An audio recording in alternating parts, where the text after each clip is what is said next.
On this video, we are dealing with the tables. We are going to create a new file, exercise 5.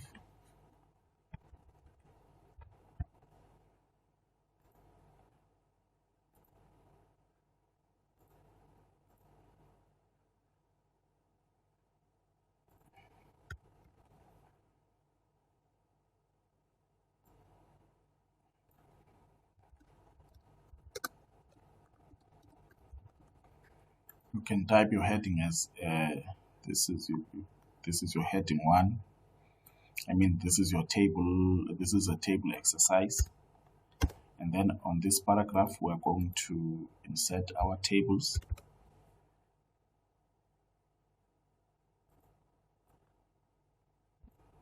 And then to create a table, you open the tag, you type table,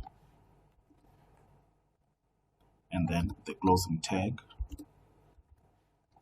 table. So you start by doing this, and then inside your table, you specify the number of rows you want. So we want only 4 rows. So this is table row 1, closing tab for table row number 2. And then you open so that you will be able to insert some other stuff here. So you have 1 row on this table, and then we said we want 5.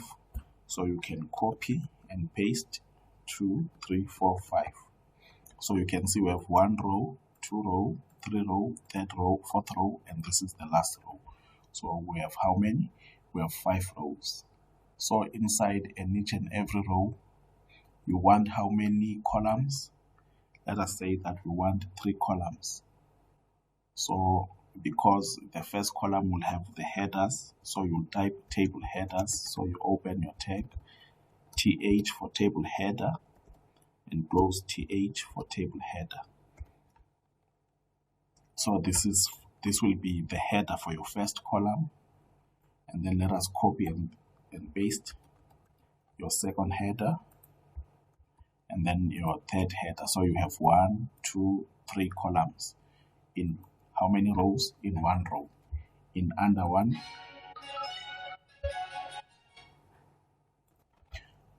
So on this table, you have 1, 2, 3, 4, 5. You have 5 rows. And then under each row, under the first row, you have how many? 1, 2, 3. That means you have 3 columns on this row.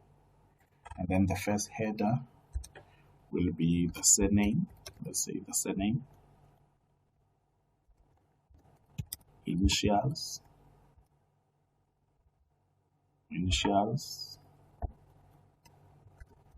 and student number. So let us view the table currently. Click Save. Exercise 5.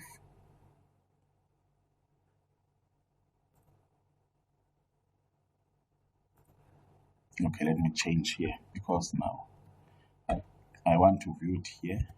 So exercise 5. So this is your table. It has 1, 2, 3, 4. How many? 1, 2, and 3 columns. So we are done with the first table. You can collapse this if you want. It's up to you. And then on column 2, on row 2, you can now type the table. Is it the table? I think it's the table data. It's TD for table data. TD, close TD. You can copy this and paste so that we can have 3, 1, 2, 2, and 3. So this is the first student, Bombela, SR 2020. This is your first student. So you can save it and then you go and view it. So you can see now that we have students. which is, we have data in our table. So this is the surname, this is the initials, and then the student number. So let us add the second student. So you type TD for table data, TD.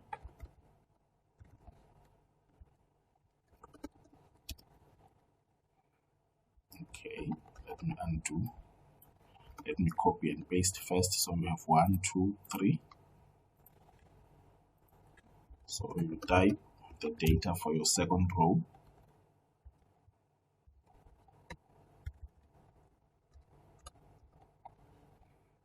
And then the student number, 2020, 2020.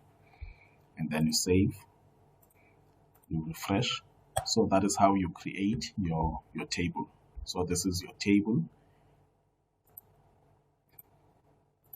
Let me just delete these rows. I'll just copy and paste these 2 rows. Copy.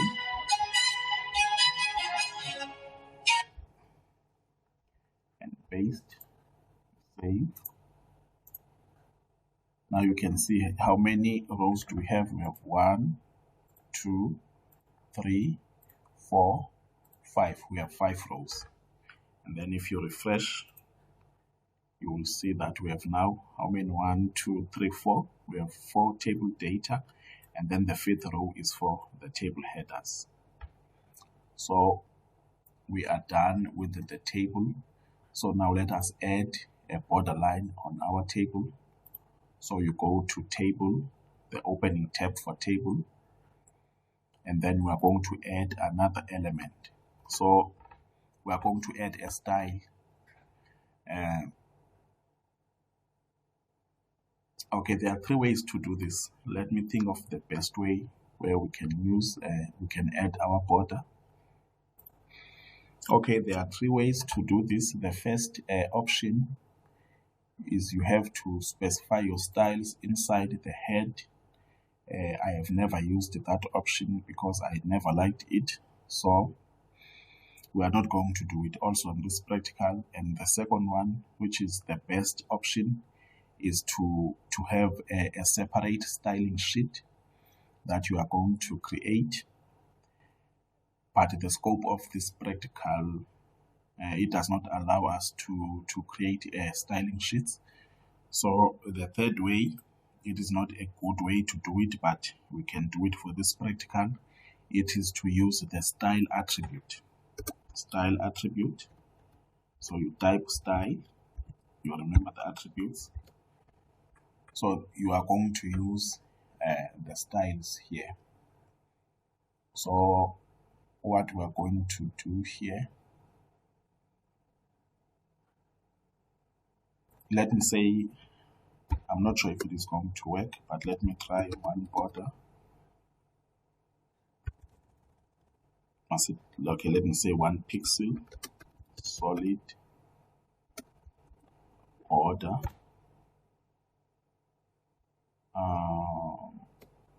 Okay, let me just take a look if it will work.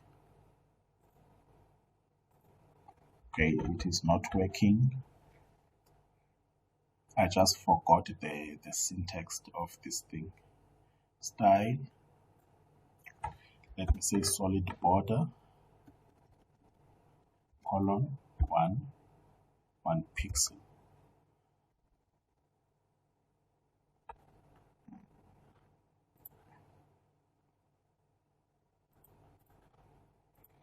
Okay, if it does not work, let me just Google very fast. Okay, let us do like this.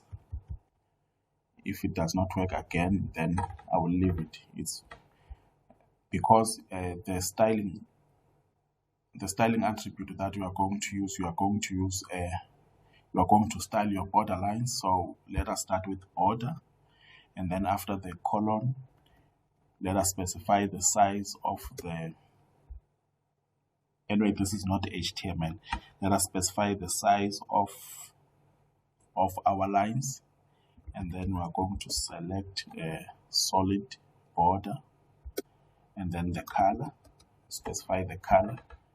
Let's see, I hope it works this time. Border 1 pixel solid red. Yes, yeah, it is working. So this is the table border. So if you want to change the thickness of your borderline, you only specify the pixels and then you save, and then you refresh. You can see that it has changed. Let me see if it will work here. Let me just cut this and paste it on this table row.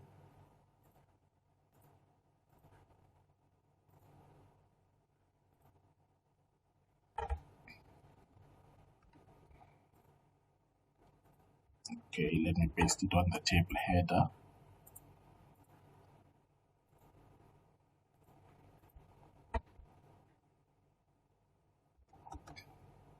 Okay, if you notice there's an error that there's a mistake that I did here. I forgot to delete this quotation mark. That is why I'm seeing some, that is there's no display, so I should delete this and save. So you can see now, if you want to change the headers, if you want to have the borders for the headers, you can do like this. But we have to do it for each and every header, of which this is not the efficient way to code. So that is why I say that this is not the best way to style your HTML. You need to have a separate styling sheet so that you can have a professional work, if that makes sense. Let me just style the table and specify the width. You can say 100%. I'm trying to expand this table. You can see now that the table is much bigger. You can even say 60% to save, refresh. Yeah, I think we are done with our tables. But as I have said, that this part, this is not HTML, but this is cascading styling sheets. This is the code for CSS. So you should not worry much about this, because the scope of our course does not allow us to do CSS. If you want to know CSS, you should do it on your own. But it is important to know only just this one for this practical. This one is HTML, but inside here, this is not HTML. As you can see, even the syntax is different.